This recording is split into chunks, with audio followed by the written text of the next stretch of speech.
tal, amigos? Qué gusto saludarles. Bienvenidos a una edición más de Autopista. Soy Marco Tolama, acompañado por Pablo de Villota y Alex Rubio. Y bueno, pues el día de hoy tenemos para ustedes pues los comentarios respecto al Gran Premio de España, ya se lo imaginarán, pero también respecto a la carrera de la Fórmula E en Monte Carlo, interesante por el circuito que utilizó. Y si tenemos el tiempo, que espero que así sea, platicaremos también de lo que no pudimos hablar la semana pasada, porque ni siquiera había arrancado cuando estábamos grabando el programa la carrera de IndyCar, que terminó ganando en forma extraordinaria Pato Ward. Así que estamos listos con estos temas. Saludo con muchísimo gusto a mis compañeros. Pablo, bienvenido nuevamente. Saludos hasta Madrid. Hola a todos, un saludo muy fuerte allí desde Madrid hacia México. Y bueno, sí, efectivamente, mucho que comentar hoy. Alex, gusto saludarte nuevamente ahora desde la Ciudad de México. Así es, mi querido Marco, Pablo, amigos de Auto y Pista, qué gusto estar nuevamente acá y bueno, pues atendiendo unos asuntos acá en la Ciudad de México, pero en un rato más ya vamos de regreso a Querétaro. A Querétaro, a la ciudad de la Corregidora. Perfecto, muy bien. Bueno, pues inclusive empezamos a platicar un poquito, Pablo, respecto pues con la base de lo que volvió a suceder hoy, ¿no? Mercedes, Red Bull, acercándose algunos equipos en cuestión competitiva, etcétera, conociendo todos ya, como lo hemos platicado muy bien el reglamento, lo tienen probado y comprobado, se cierran un poquito las distancias, pero también no sé qué opines, te preguntaba si tú crees que, como siempre, el Gran Premio de España nos da un indicativo de lo que va a seguir siendo la temporada, pero también Mercedes, aparte de ser la todopoderosa y de seguir teniendo la carta más alta en este jueguito, pues tuvo un acierto muy grande en el tema de la estrategia, y eso pues les ayudó. Es como cuando dices que tu suerte, buena o mala, te la haces tú mismo, ¿no? Creo que ellos trabajaron muy bien, pero por supuesto, sobre todo con el hombre de las 100 posiciones de privilegio, ¿no?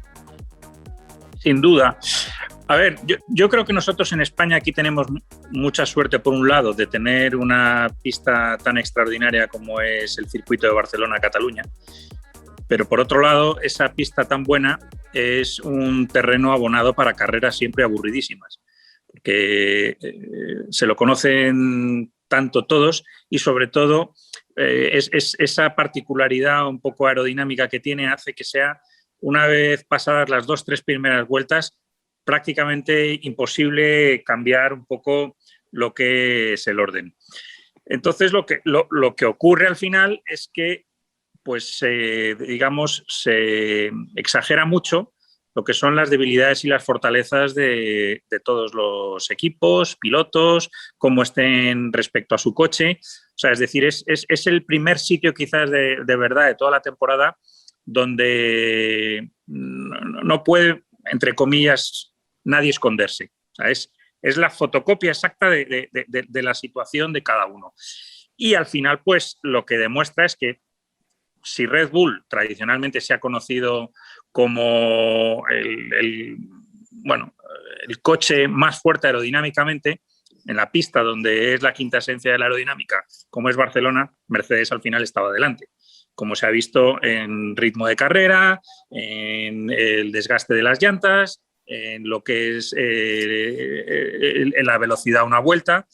Así que, bueno, hay un poquito, yo creo, de espejismo que nos ha hecho ver a este principio de temporada Max Verstappen con el Red Bull, pero esa superioridad tan abrumadora que ha tenido Mercedes durante todos estos años quizás ahora sea un poquito más pequeña, pero sigue estando ahí. Sí, bueno, pues eso lo han dejado perfectamente claro en un circuito, como tú comentas, que sí muestra las fortalezas y las debilidades y pinta de cuerpo entero a todos los equipos y los pilotos. Pero también está el tema de que, aunque sí sabemos que va a ser un poco procesional la carrera, sí me parece que tuvimos unos rebases interesantes, estrategias interesantes, algunas otras quizá equivocadas, no sé qué opinan de cuando se les hizo tarde con el tema de responder inmediatamente a lo que había hecho Mercedes con Hamilton. Me parece que Ferrari también pudo haber cambiado un poquito su estrategia o reaccionado un poquito más rápido para darle más oportunidad a Charles Leclerc. También está nuevamente el famoso wingman que es Valtteri Bottas, que ahora pues había cierta resiliencia, ¿verdad?, a obedecer las órdenes del equipo, pero finalmente tampoco tenía mucho, aunque fuera un tete-a-tete, con qué responderle al joven Hamilton, ¿no, Alex? Sí, por supuesto, digo que bueno que fue Pablo el que lo dijo y no yo, ¿no? En cuestión de que las carreras a veces suelen ser aburridísimas. La verdad es que creo que a excepción, pudo haber sido diferente este año, pero creo que no estuvo tan aburrida como pudo haber sido a lo mejor el año pasado en otros momentos, ¿no? Pero yo creo que Red Bull sí está un poquito más cerca de Mercedes, ¿no? O sea, sí, yo sí lo considero así por cómo se van dando las cosas en las distintas carreras. Lo vimos hoy, ¿no? Porque durante mucho tiempo Max estuvo pues un buen tiempo liderando y la verdad es que las mismas predicciones que nos pasaban en la transmisión daba que íbamos a tener una batalla prácticamente al final ya de la competencia, faltando 2-3 vueltas, ¿no? Y la realidad es que no fue así. Faltando 6-7 vueltas ya Hamilton estaba encima y fue una cuestión meramente de trámite. No hubo mayor posibilidad, al menos por parte de Verstappen, de pelearle la posición. Entonces, pero vamos, en otras condiciones hubiéramos visto que esto hubiera ocurrido faltando 20 vueltas, ¿no? O sea, como que de alguna manera se acortan las distancias, todavía no es suficiente y sin duda te das cuenta como si no tienes una buena calificación, hablando específicamente a lo mejor de lo que pudo haber pasado con Checo, pues te das cuenta que por muy buen ritmo de carrera, por muy buenos tiempos que estés aventando en los sectores, pues aerodinámicamente estás muy limitado a poder hacer un rebase. El que hizo sobre Ricciardo es sobresaliente desde mi punto de vista, pero todo el tiempo que pierdes tratando de ganar esa posición, ahí se te va la carrera y es efectivamente procesional, ¿no? Sí, bueno, me parece que es acertado lo que comentas, Alex. Metería un par de puntitos. Uno, la extraordinaria arrancada de Verstappen, que me parece que ha sido espectacular y que, bueno, le permitió estar rodando ahí adelante. Pero la otra situación, yo no sé qué opinen ustedes, no sé qué opinen nuestros amigos, pero yo no sé si hubiera sido prácticamente pareja la parada de Lewis Hamilton, que al no hacer la Red Bull y decidir llegar al punto de ya no regreso, de ya no poder hacerlo porque iba a ser una catástrofe. Los hubieras no existen, pero pienso que si hubieran respondido más rápido o hubiesen entrado parejos, esa batalla de la que tú hablas, Alex, no sé qué opines, Pablo, se hubiera dado, ¿no? Exactamente con un tete-a-tete hasta el final, ¿no? Pues no, hombre, nunca lo sabremos, porque realmente justo en el momento que hizo Verstappen su parada, realmente fue una parada, por así decirlo, un poco defensiva, porque ya tenía a Luis absolutamente detrás de él y hubiera sido probablemente cuestión de esa misma vuelta que le hubiera adelantado, porque estaba ya detrás de él en DRS, es decir, no tenía ya mucho más margen Verstappen cuando hizo su primera parada. Sí, hubiera sido posible, pero esto yo lo que creo que también tiene que hacer pensar a lo que es la organización de Fórmula 1 y Pirelli, es que al final a todos los que seguimos la Fórmula 1 nos la hace tremendamente complicada muchas veces de entender, porque veamos que, por ejemplo, la pasada carrera en Portimao, pues utilizaron los neumáticos duros y se supone que Barcelona, que es una pista mucho más abrasiva que Portimao, sin embargo, fueron las opciones blandos y medios. Nadie puso un duro. Y sin embargo, luego no llegan a final de carrera. Entonces, claro, al final también la gente bueno, la gente y nosotros, claro, dice, pero bueno, ¿cómo puede ser un poco esto? Que sabiendo que la pista es más abrasiva, claro, al final no son los mismos blandos los que Pirelli lleva a Portugal que los mismos blandos que lleva a Barcelona. Pero esto lo que hace también un poco al final es confundirnos mucho todo lo que es esa situación. Y luego también, pues como hemos visto que todos, a medida que iba avanzando la carrera, yo creo que fueron cambiando, sorprende con toda la cantidad de datos que hay, con todo lo que se prueba en entrenamientos, que todos fueron cambiando un poco la decisión sobre la marcha. O sea, Red Bull fue acorde al plan. Han sido los otros, Ferrari, fue Mercedes, los que decidieron ir cambiando a medida que veían que la cosa no estaba siendo tal y como se preveía. No hay más que ver, por ejemplo, otros que mantuvieron el plan como era Alpine, que ha sido un desastre absoluto con Ocon y con Fernando Alonso. Entonces, yo no sé a veces si es mejor simplemente decir, oiga, estos son los neumáticos blandos, medios, duros, pero son los mismos para toda la temporada.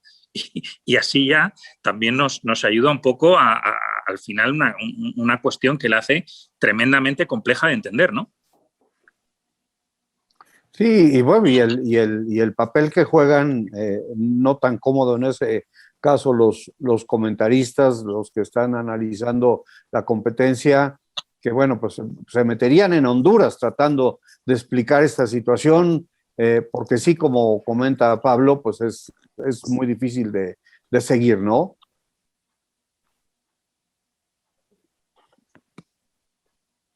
Sí, creo que como dices, sí, hace complicado, ¿no? Dentro de la parte de poder establecer cuál va a ser el orden de, digamos, de las paradas, las distintas estrategias.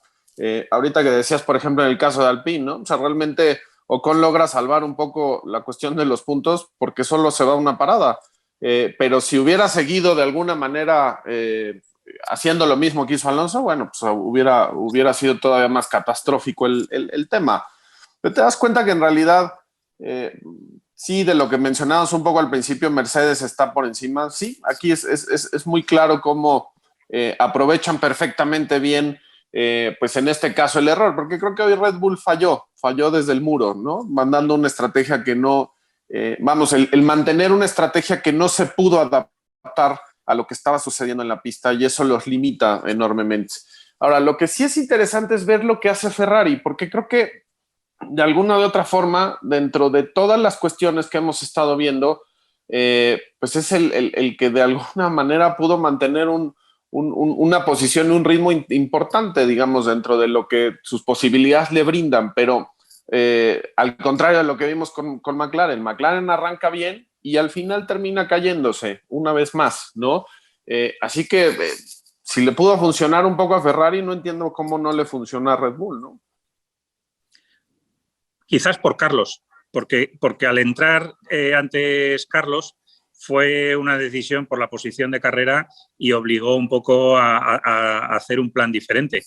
Quizás ellos fueron los primeros en verlo y entonces ya tenían un poco datos para aplicar lo mismo con Leclerc. Sería en este caso Leclerc un poquito el afectado en ese momento. Se trabaja a favor del equipo, por supuesto, y del resultado, pero también en determinado momento una cosa puede ayudar a un piloto y afectar al otro. No sé por qué tengo la impresión de que Leclerc podía haber terminado en el podio hoy. Yo lo veo difícil. De hecho, yo creo que Leclerc hoy es uno de los pilotos que quizás hoy haya estado bien por encima de su coche, por esa salida, por cómo ha aprovechado sus oportunidades después del safety car. Y realmente, si se ha beneficiado un poco, fue de ese cambio estratégico sobre la marcha que hizo Ferrari. Igual que se equivocaron en un sentido contrario en Portimao. Un poco en Portimao fue algo justo al contrario. Entonces, yo creo que hubiera sido difícil. La superioridad al final de Mercedes sobre Ferrari todavía a día de hoy es muy grande.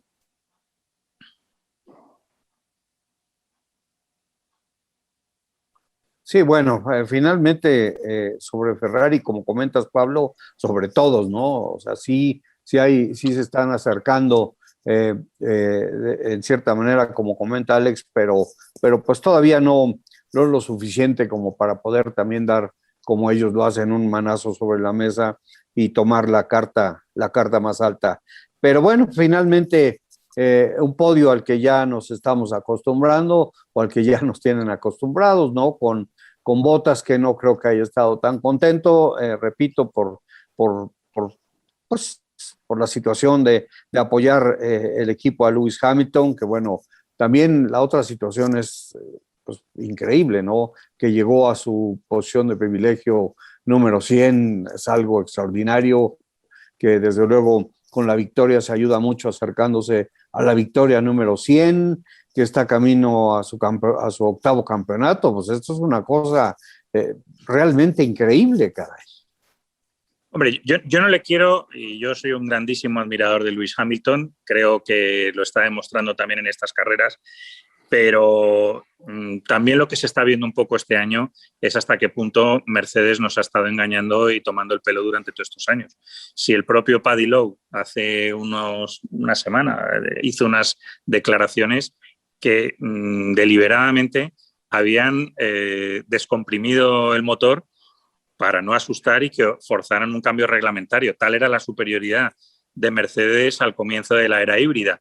Claro, esto Paddy Lowe lo puede decir ahora porque ya está con su empresa y no le preocupa mucho no volver a la Fórmula 1.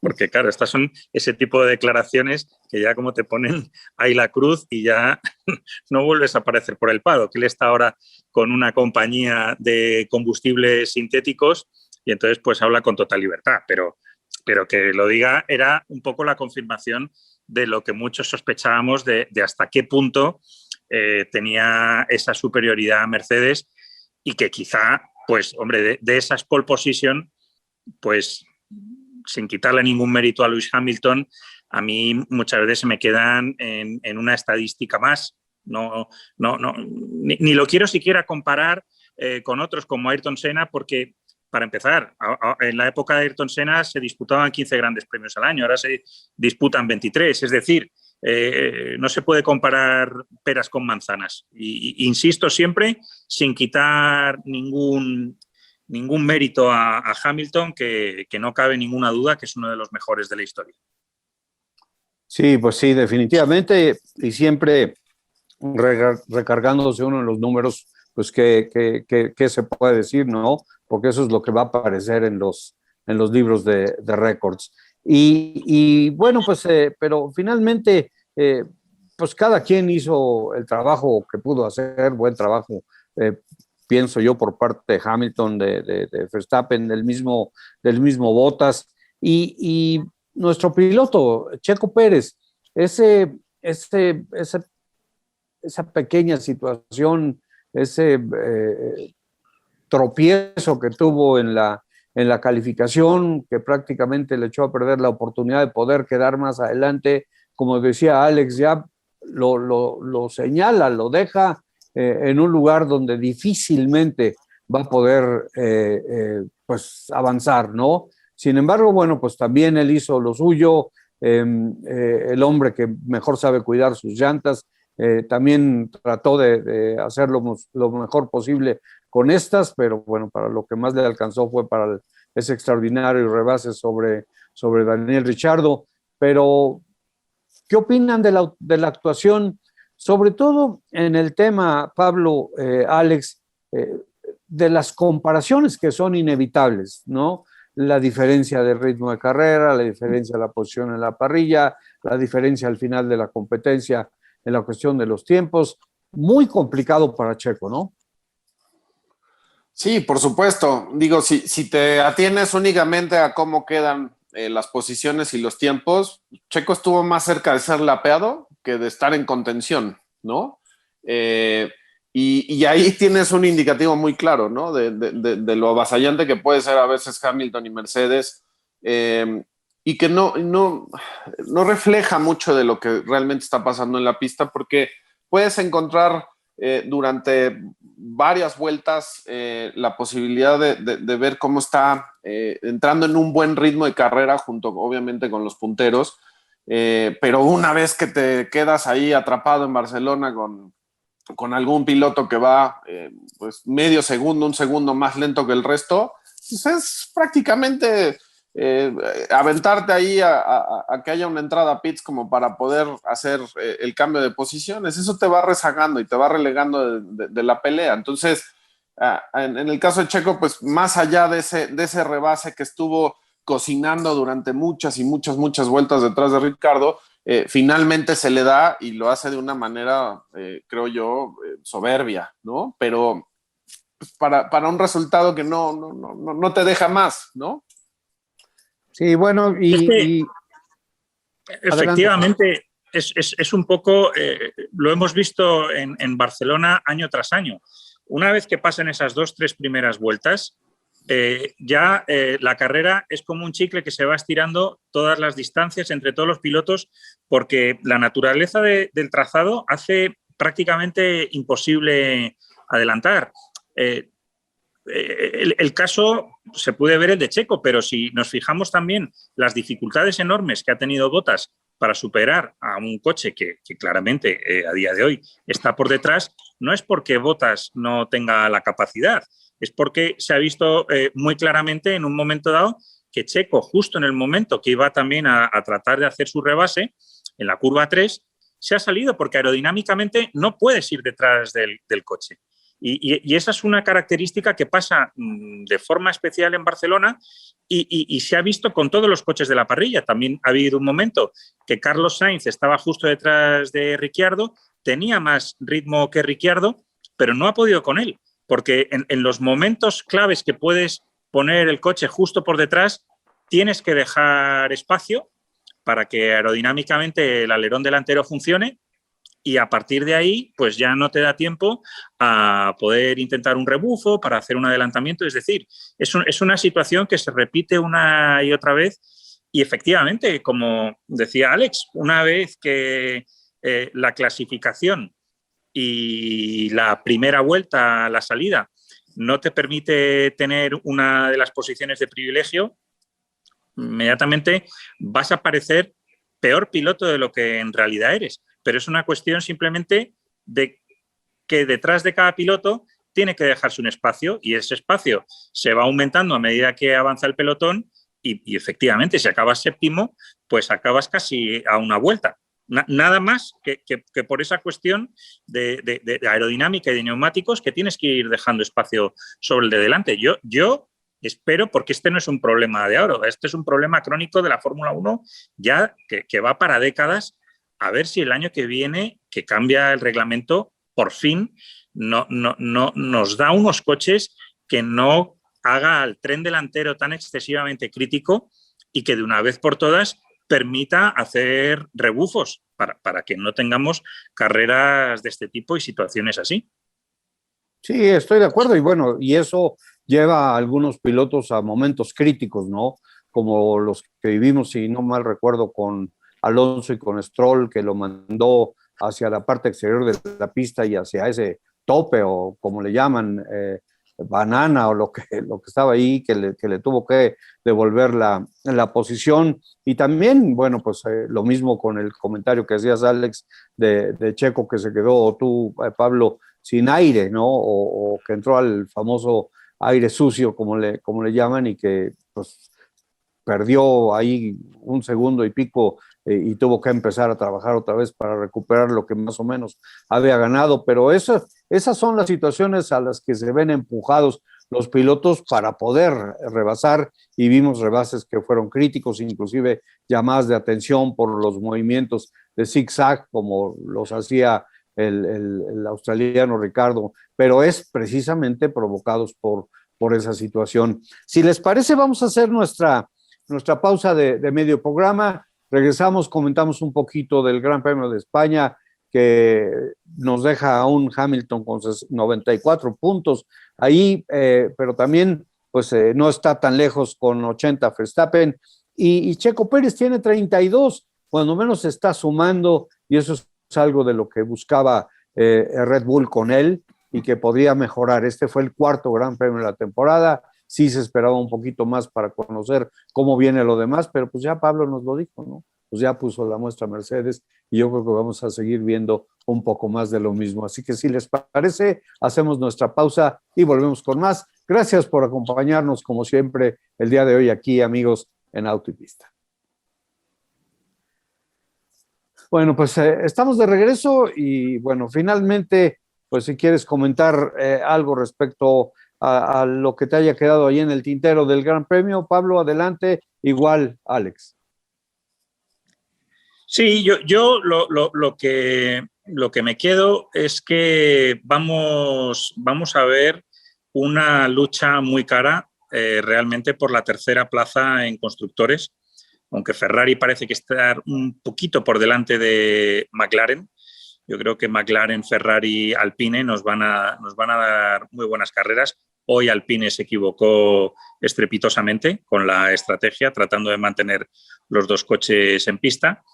Pero bueno, yo creo que va a ser casi uno de los principales alicientes. Y yo lo que también invitaría, porque me he estado dando una vuelta por las redes sociales, es que no se saquen conclusiones tan fácil un poco con pilotos como hemos podido ver a Checo, pero hemos visto a Fernando que se ha quedado hoy fuera de los puntos. Barcelona es así, pero no ahora, ha sido así siempre. Es que tenía que recordar hace poco que el primer año de Lewis Hamilton con Mercedes también fue doblado, le sacaron vuelta. Es que la naturaleza de esta pista es así y puede llevar a sacar conclusiones engañosas como pues, por ejemplo, esta de decir, no, es que Checo acabó a un mundo de Verstappen, pero si no había más que ver los reinicios de la prueba cuando se fue el safety car, cómo inmediatamente otra vez tenían los coches que empezar a dejar distancia respecto al de delante. Y al final, después de 3 o 4 vueltas, sorprendía cómo decir, bueno, ¿cómo puede haber tanta diferencia en apenas 4 vueltas? No es por la capacidad del piloto, es la cuestión que tantas veces hemos visto de esta pista. Sí, creo que continuando un poco en ese mismo sentido, lo que comenta Pablo, en específico la parte de Checo, porque pues empieza obviamente también ya a sentirse esa crítica ácida y poco, que aporta muy poco realmente, ¿no? A la condición del piloto y de las carreras que llevamos, pensando en lo que se dijo, ¿no? Esperar a esas primeras 5 carreras, a tratar de encontrarle el modo a un coche que, bueno, pues no está siendo fácil. Y claro, estas primeras 5 carreras pues tienen esa particularidad.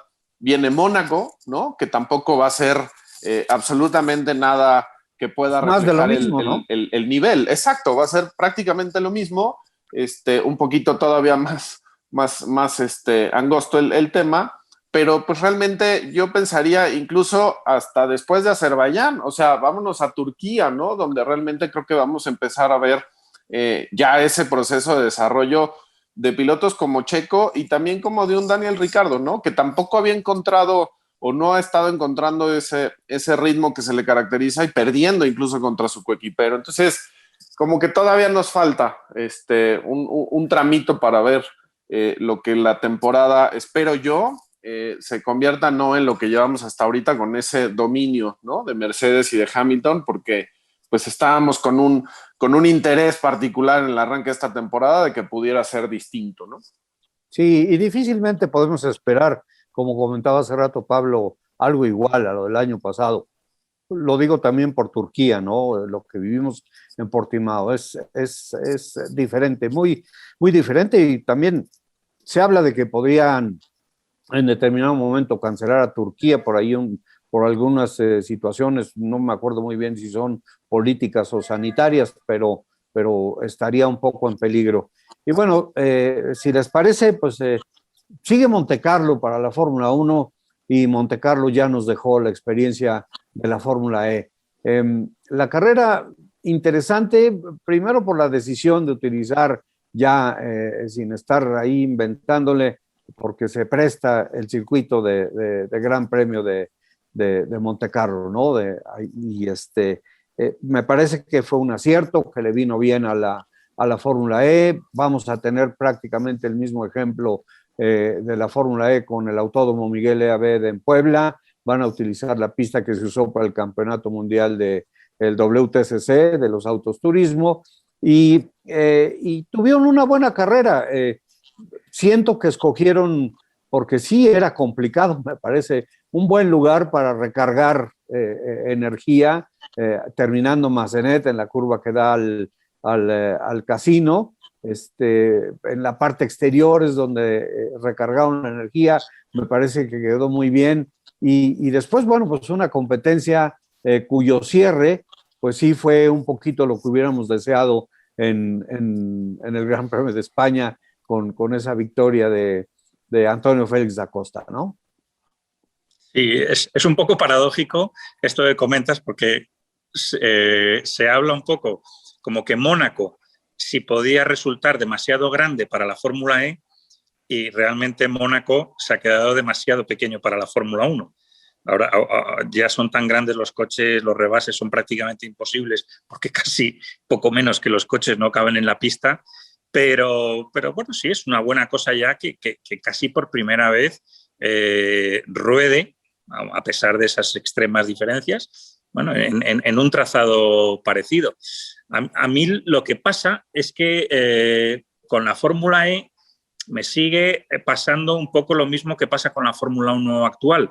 Al final tienes que entender de demasiadas cosas, que si la gestión de la energía, ver cuánta energía te queda. Claro, yo muchas veces cuando hablamos de todo esto, ¿qué se puede hacer?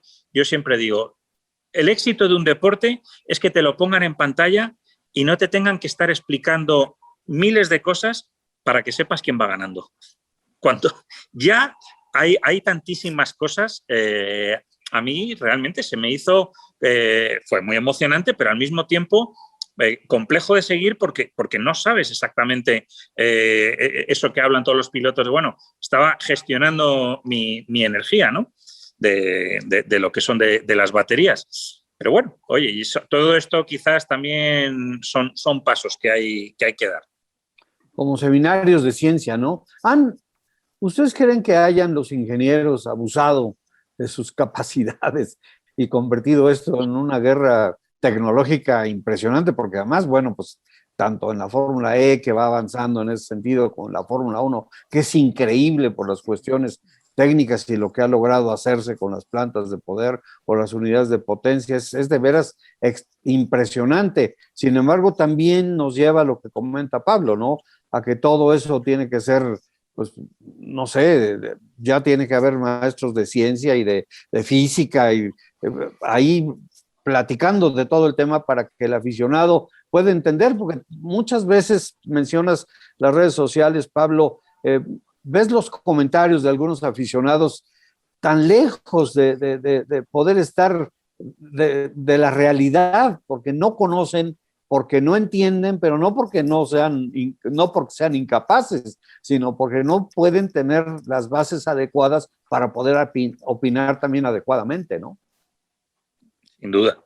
Es que al final yo creo que la culpa no la tienen, digamos, todos los aficionados, la tiene el regulador, que lo hemos comentado muchas veces. Realmente MotoGP, con todas sus complejidades y toda su tecnología, pero lo que ves en pantalla, más o menos, sí, y hay también una cuestión de neumáticos y de gestión y todo esto, pero a fin de cuentas lo que estás viendo, más o menos, te estás enterando de cómo va la cuestión y de quién va ganando. Al final, toda esta cuestión tecnológica yo creo que tienen que rebajarla a un punto. No sé, Alex, a ti qué te parece, pero para que también abra un poco el abanico y que no tengas que ser, como bien dice aquí el maestro, que seas ingeniero para entender aquí un poco todo esto. Sí, yo creo que, digo, y es algo que si nos da tiempo lo comentaremos más adelante con el tema de la IndyCar, ¿no? O sea, es un poco mucho más sencilla en el entendimiento, en la gestión. Hay dos compuestos de llantas, no hay zonas de recarga, ¿no? Se tiene que estar echando combustible porque los coches devoran, ¿no? La gasolina, y hay que estar jugando ahí con el consumo de combustible, pero no administrarlo como en la Fórmula 1 cuando se decidió dejar de recargar, ¿no? Que eran carreras de administración de combustible en vez de carreras de velocidad, y eso es parte de lo que de repente ha salido o sea, de repente nos damos cuenta que ya no hay una lógica sobre las competencias hoy de autos, ¿no? Hablando de la Fórmula 1, de la misma Fórmula E, donde tienes que ir gestionando las condiciones del auto y no el manejo del piloto, ¿no? En competencia, en ir arriesgando, en hacer un rebase, en no quemarte las llantas antes de tiempo, pero no administrando las cosas de esa manera. Eso es lo que creo que a muchos no nos gusta. Y terminamos tampoco por entender cómo se pierde el espíritu o la esencia de la competencia, ¿no? Quizá va un poco por ahí. Creo que la Indy eso es algo que sí mantiene hasta cierto punto y vemos cómo de repente en una carrera terminan 14 autos en la misma vuelta, en el mismo segundo, con unas diferencias realmente mínimas, a contrario a lo que vemos ahora en Fórmula 1, específicamente hoy en Barcelona, donde hay 7 autos en la vuelta y los demás perdidos, ¿no? Lapeados, algunos hasta con 2 vueltas. Entonces, sí, creo que hay que bajarle ahí, pero creo que es una cuestión también donde la FIA, tiene mano, ¿no? Directa sobre el cómo se va de alguna manera evolucionando en el deporte y quieren hacerlo tan complicado que no se termina de entender. Como dice Pablo, ¿no? Los reguladores, las regulaciones son las que están causando ahí un poquito, un mucho de problema, ¿no? Porque te tienen que explicar el flujo del combustible, la ganancia en esto, la pérdida en el otro, el avance en no estar desperdiciando calor, con lo de las llantas, que como comentaba Pablo, ¿no? Te dicen, bueno, hay un tipo de desgaste y otro tipo de desgaste. Bueno, pues el que nosotros conocemos es que se les va acabando el dibujo a las llantas y ya, pero aquí es que la degradación térmica y la degradación de la capa, en fin, sí son una serie de elementos que no ayudan mucho al entendimiento. Por eso hay tantos deportes que son tan seguidos por su naturaleza simple de entender cómo funcionan, ¿no? Un poco también, perdón que te interrumpa, pero no, también adelante. Son como los tiempos, ¿no? De querer ser políticamente correctos con algunas cuestiones que a veces no caben en ciertos lugares, y creo que el automovilismo deportivo adopta de repente ciertas cuestiones que no, a mi parecer no encajan, ¿no? Porque vamos, Bernie Eccleston hace no mucho decía, bueno, es que ¿qué estamos haciendo, no? O sea, ¿qué está pasando con la Fórmula 1? ¿Por qué no regresamos a la parte más esencial, que es la competencia? Y no nada más él, pero estamos hablando a lo mejor de un sector de los aficionados que vivimos las carreras y que ya a lo mejor pues, no coincidimos con las nuevas generaciones o las nuevas audiencias, ¿no? No quiero decir que esté bien o que esté mal, simplemente no encaja, algo no encaja en todo esto, ¿no? Bueno, no sé, decía motores B10, nuevamente los neumáticos como se usaban antes, y a darle, y si te acabas el neumático, tu problema, si te acabas el combustible, tu problema, si te acabas los frenos, tu problema, si te acabas físicamente, tu problema, pero todos con las mismas armas, ¿no? Es que yo el gran delito que veo aquí de todo esto es que todo este despliegue de altísima tecnología, realmente el logro tecnológico que ha conseguido esta era híbrida, que han conseguido ya hace 2 o 3 años superar una barrera que parecía imposible, como el 50% de eficiencia térmica, todo este mensaje no están sabiendo venderlo, no están sabiendo comunicarlo. De hecho, se da hasta la paradoja, ahora que estamos hablando de la Fórmula E, que el I+D, la investigación y el desarrollo de la Fórmula E ha ido muchísimo más despacio que el de la era híbrida de la Fórmula 1. Realmente, mucho de lo que es la evolución para todo el tema de la movilidad eléctrica, por la recarga de las baterías, la recarga de energía, está haciendo mucho más por esta revolución, por así decirlo, la Fórmula 1 que la Fórmula E, y son muy malos comunicándolo. No están sabiendo capitalizar toda esa tecnología, con lo cual, al menos si dijeras, bueno, hemos hecho la cosa un poco compleja, pero estamos ayudando muchísimo a la industria, estamos ayudando muchísimo a que sea un deporte mucho menos contaminante. Es decir, un poco con todo esto que políticamente es ahora correcto, bueno, pues todavía dirías, pero es que incluso esa oportunidad de comunicación no la están aprovechando porque no cala. Preguntas a cualquiera y ese mensaje no le cala. La gente dice, no, es que la Fórmula 1 es contaminante y la Fórmula E no. Pues no, a ver, al final casi, si de verdad se explicara desde un punto de vista de ingeniería, casi podría ser al contrario, que está haciendo realmente mucho más la Fórmula 1 que la Fórmula E por avanzar en esa movilidad eléctrica. Y para mí el gran delito que ha cometido en este sentido, delito entre comillas, por supuesto, la FIA como regulador, es que antes de esta era híbrida, los motores V10 que también sonaban, que tanto nos gustaban, con el KERS ya eran híbridos. Si sobre esa fórmula de que tienes un sistema de recuperación de energía, lo que haces es que obligas a que cada año la parte del KERS, de la recuperación de energía, sea mayor y, por así decirlo, metes una variable del consumo que cada año sea un poco inferior, tienes un I+D, tienes unos motores que le gustan a todo el mundo, que suenan de maravilla y, sobre todo, no obligas a un despliegue financiero descomunal como es el que ha ocurrido, que ha provocado que hasta pues Honda haya decidido irse y hemos visto un dominio, como es el de Mercedes, como jamás se ha visto en la historia de la Fórmula 1. O sea que yo ahí creo que verdaderamente quien ha cometido el gran fallo ha sido la testarudez quizás de Jean Todt de imponer esa agenda a toda costa con los motores híbridos, cuando a lo mejor la solución la tenía delante de sus ojos. A lo mejor voy a decir una barbaridad, pero yo no sé si sería como meter al fútbol 4 balones, ¿no? Y que se tuviera que analizar lo que hacían con uno los de la defensa, lo que hacían con otro balón, los de la delantera, los del medio, y tratar de explicar qué estaba haciendo cada uno de ellos para que finalmente se diera un gol. Es una tontería que se me acaba de ocurrir, pero decía Alex acerca de lo complejo y tú, Pablo, de cómo han sido testarudos en esa situación, ¿no?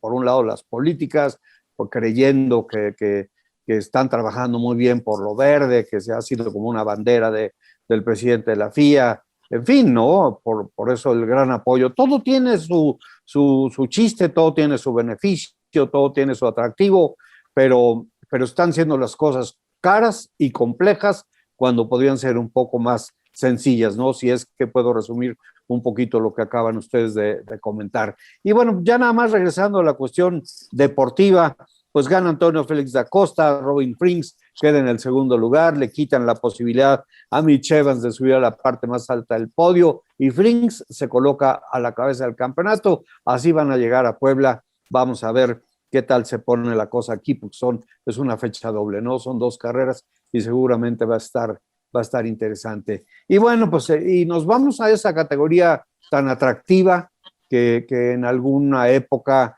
no sé qué opinen ustedes, me parece que Bernie Ecclestone se inquietó un poco de la forma en que estaba avanzando, ganando terreno, la prohibición de que hubiese carreras fuera de Estados Unidos, le taparon el camino a Japón, le taparon el camino a Australia, finalmente tuvieron que aceptar que corrieran en la Costa Dorada, en Canadá y por supuesto en Japón, pero solamente en óvalo. En fin, es una categoría que me parece que está regresando a esos tiempos que tú viviste, Pablo, y que fue fantástica. O sea, yo tuve la oportunidad de estar ahí 10, 11 años metido carrera tras carrera y la verdad de las cosas, como decías, Alex, era algo extraordinario y lo seguimos viendo. O sea, cuando tú ves prácticamente toda la parrilla dentro de un segundo y las posibilidades de que ya no digamos el 20, pero a lo mejor del que salen 18, como en las épocas de Mansell, en los óvalos que salía en último lugar y ganaba, pues todos pueden aspirar inclusive a la victoria, ¿no? Sin duda alguna. Yo mira, viví muy de cerca, igual que tú, Marco, esa escisión que hubo entre la Indy Racing League promovida por Tony George y lo que era el campeonato kart. Es ese ejemplo muchas veces de lo malos que son los egos en el mundo del deporte, a dónde pueden llegar de destructivos cuando una competición, como bien ha resaltado, que era rival absoluto de la Fórmula 1 porque tenía unos condicionantes que no tenía la propia Fórmula 1, como esa diversidad de circuitos urbanos, ruteros y en óvalos, diversidad de países, es decir, le estaba haciendo verdadero daño a la Fórmula 1 y en el momento que está casi cogiendo más auge, viene alguien con todo su ego y decide realmente estropearlo todo por decir las cosas se van a hacer a mi manera, como fue el tema de Tony George.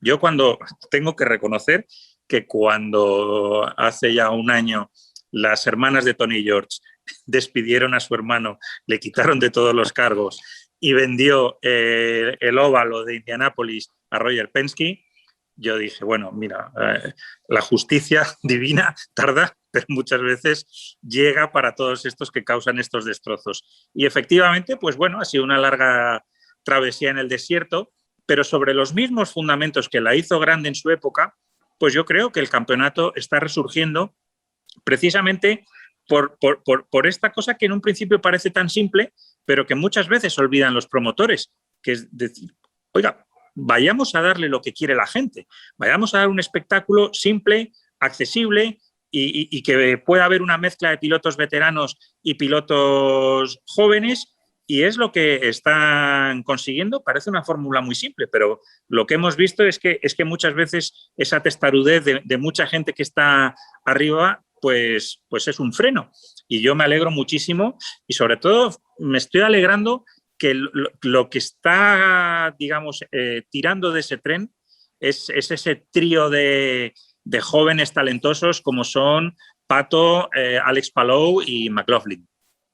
Sí, definitivamente. Y también, bueno, pues resaltar lo que se ha comentado. Creo que IndyCar no pudo caer en mejores manos que las de Roger Penske, porque tiene todas las características de lo que acabas de mencionar, que le puede faltar a un promotor, en fin, a alguien que hace reglamentos. Estamos hablando del capitán, de un hombre que conoce el barco desde la base hasta el timón, ¿no? Y además un tipo que, bueno, sigue teniendo una forma de ver las cosas increíble, ¿no?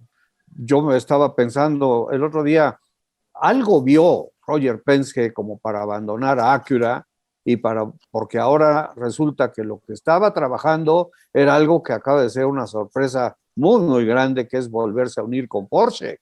Entonces, pues es un hombre que ve muy, muy, muy hacia adelante y que camina de acuerdo a lo que piensa, a lo que ve y nos enseña lo que hace, ¿no? Sí, creo que lo que decía Pablo es muy, muy cierto, muy, muy atinado en el sentido de la justicia, ¿no? Finalmente llega y te das cuenta cómo pues va resurgiendo, ¿no? De una manera importante, porque creo que lo que puede en algún punto nada más definirlo, redondearlo, es llevamos 4 carreras, 4 ganadores distintos.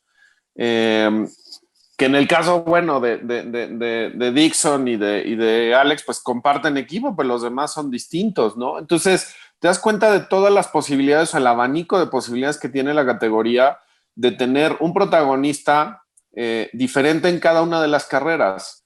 Y esto es por ese equilibrio que tiene la serie, de tratar de darle la posibilidad a todos en función de, bueno, pues tener un solo chasis, variar ahí con un par de opciones de motores, ¿no? O sea, en realidad no necesitas tener un despliegue tan importante, tan costoso, con una nómina interminable, ¿no? Para poder tener un gran espectáculo, porque aquí está plasmado cómo puedes entrar en un callejero, puedes entrar en un circuito permanente o en un óvalo y la diversión, el show está garantizado. Y bueno, pues eso nos lleva a lo que pasó el fin de semana pasado, que como bien ya no pudimos comentarlo, pero lo que hizo el Pato pues fue realmente sensacional, ¿no?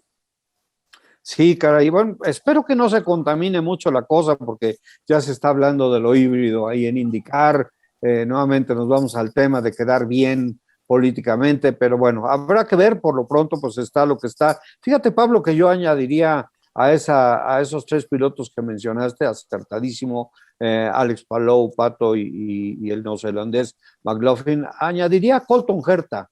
Me parece que Colton Herta también dentro de su juventud, que ha sido muy, muy bien manejado, también está ahí presente como una fuerza a reconocer dentro de esos jóvenes que están creando el cambio de guardia en IndyCar, ¿no? Entonces, y bueno, también, así como con Fórmula 1, vamos camino hacia las carreras tradicionales importantes para todo el entorno, como son el Gran Premio de España y el Gran Premio de Mónaco, pues ahora vamos camino al circuito de Indianápolis y después a la joya de la corona, las 500 millas.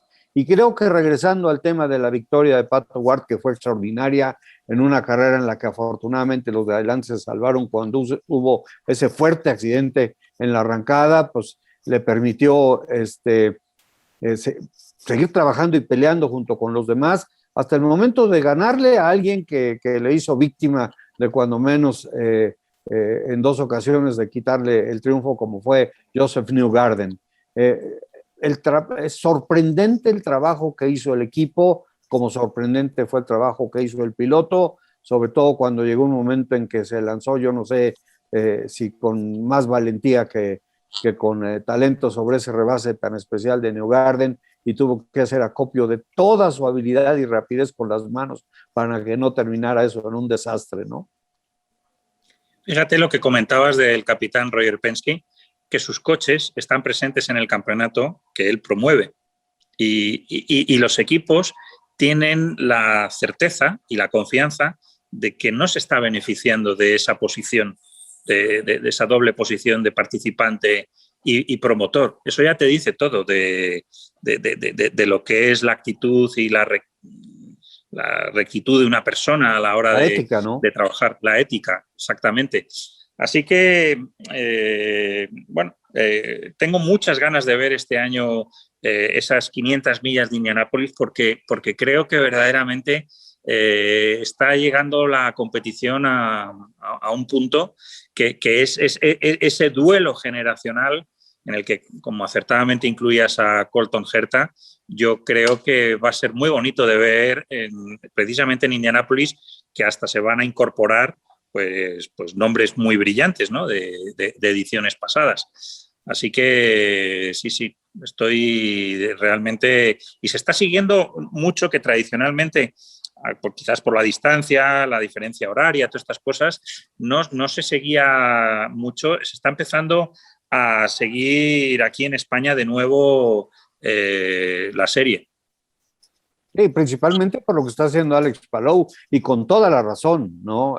Ya tuvimos durante algún tiempo a Oriol Serviá, que bueno, pues a lo mejor las circunstancias le impidieron brillar porque era un magnífico piloto como pudo haber brillado, pero también esa situación que platicas, Pablo, y que se está generando es la que se generó en aquel entonces que inquietó a la máxima categoría, pero ojalá pueda llegar ahí. Ojalá pueda ser respetado el esfuerzo de equipos, pilotos, patrocinadores, promotores y sobre todo ahora de Roger Penske para que se le deje libre, para que se le deje volar libremente porque está siendo muy satisfactoria para muchos aficionados, como comentaba Alex. Y bueno, pues lo que no es satisfactorio es que ya se nos terminó el tiempo. Otra vez, así que si me regalan un comentario final, rápido, me da pena pedírselos así, pero quisiera escucharlo para despedir el programa. Adelante, bueno, pues yo creo que lo que cabe ahora es para la carrera próxima que tenemos en Mónaco de Fórmula 1, es pedir lluvia, ¿no? Porque quizás si tenemos lluvia esta carrera de Mónaco, que nunca se sabe, pues al menos tener un componente así más de imprevisión, porque si hemos visto una procesión ahora en Barcelona de no mediar lluvia, eso pudiera dejar pequeña cualquier Semana Santa, ¿no? Sí, definitivamente. Alex. Bueno, creo que vamos a coincidir plenamente en el hecho de querer encontrar un factor que haga la diferencia en Mónaco y que nos regale pues un momento emocionante y distinto, ¿no? Eso es lo que creo que todos estaremos esperando. Pero bueno, y ya nada más con el tema de ser un poco repetitivo por lo que a veces uno lee en las redes y demás, tiempo al tiempo. Creo que Checo está en ese periodo de transición, de aprendizaje, y ya lo están aquí crucificando y queriendo que cambien, ¿no? El Red Bull de piloto, con lo mismo que Valtteri Bottas. Pues realmente lo que ha hecho Valtteri ha sido lo que tiene que hacer, ni más ni menos, ¿no? Porque ya también ahí ponían a Russell en su asiento a media temporada y la verdad es que está haciendo lo que le toca hacer, ¿no? Más sería estar al nivel de Lewis o por encima de Lewis y eso sabemos que, pues, de momento está difícil que alguien esté en esa posibilidad, ¿no?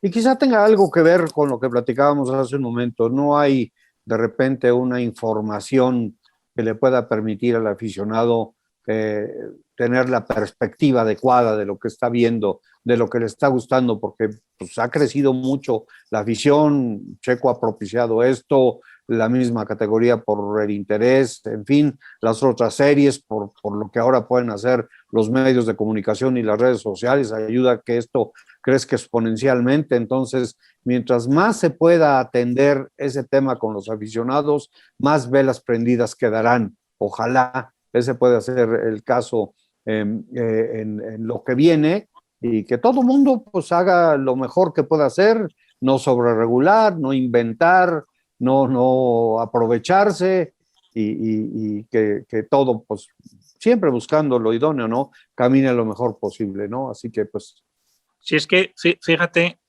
Marco y Alex, que miren la carrera hoy de Lando Norris, que ha batido claramente durante las carreras previas a Daniel Ricciardo y además de una forma clara. Y hoy, sin embargo, por salir 3 posiciones por detrás, no ha sido ni su sombra respecto a lo que fue en carreras anteriores. Simplemente para que analicen hasta qué punto el salir 3 puestos por detrás en una parrilla condiciona una carrera y que esas conclusiones que se sacan quizás de forma tan precipitada sobre el rendimiento, pues oiga, no se fije en Checo, analice un poco situaciones parecidas en parrillas y sin ir más lejos, tiene la más evidente que ha sido hoy la de Lando Norris, ¿no? sí, y además, ¿qué es lo que afectó a Checo, no? Que además que tuvo, pues como es su característica, la posibilidad de avanzar en la arrancada y se aventó 2 lugares, ¿no? Antes de que saliera el auto de seguridad. Pero, pues bueno, pues, muchísimas gracias, Pablo. Muchísimas gracias, Alex, como siempre, por estar aquí en Auto y Pista. Nuestros aficionados están muy contentos y si ellos están contentos, nosotros lo estamos todavía más. Gracias a todos ustedes, aficionados, por acompañarnos. Así que tenemos que cerrar el programa agradeciendo a Alex y a Pablo, pero principalmente, como siempre, agradeciendo a todos ustedes por escucharnos, por acompañarnos, y quienes van en el auto y nos escuchan, pues por supuesto, muchísimas gracias. Y quien va tras el volante, nada más no olvide, sea justo que no todos manejan tan bien como usted. Soy Marco Tolama y por Alex Rubio, por Pablo de Villota. Gracias por acompañarnos el día de hoy en Auto y Pista. Hasta la próxima.